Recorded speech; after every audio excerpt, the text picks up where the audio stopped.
Welcome back to Primetime Sports Sunday.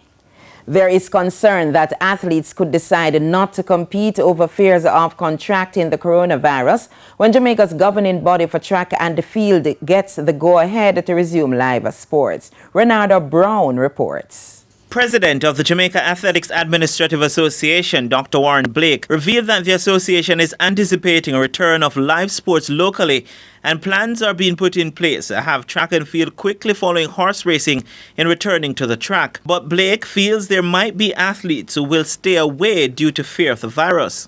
That is a possibility, and this is the reason why we are drafting some protocols, so we can say to the athletes, if you follow these protocols, the risk of you catching or transmitting COVID-19 coronavirus, it would be minimized, because we can't absolutely protect everybody against getting it, but we can certainly take steps to minimize the transmission of coronavirus.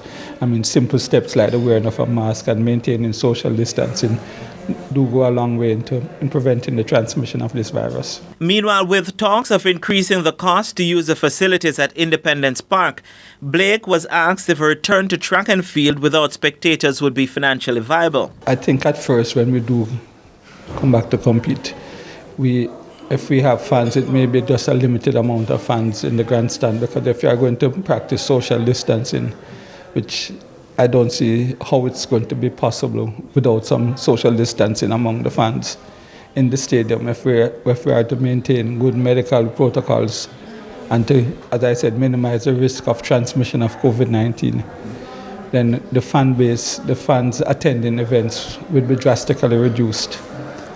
So that's going to result in a cut in income. The J3's boss says there are other options being discussed that should they not get the go-ahead for fans to attend. We'll have to look at other avenues to try and get the income, because one of the things that we'll be providing content, and we hope that we can increase our revenues from the sale of this content.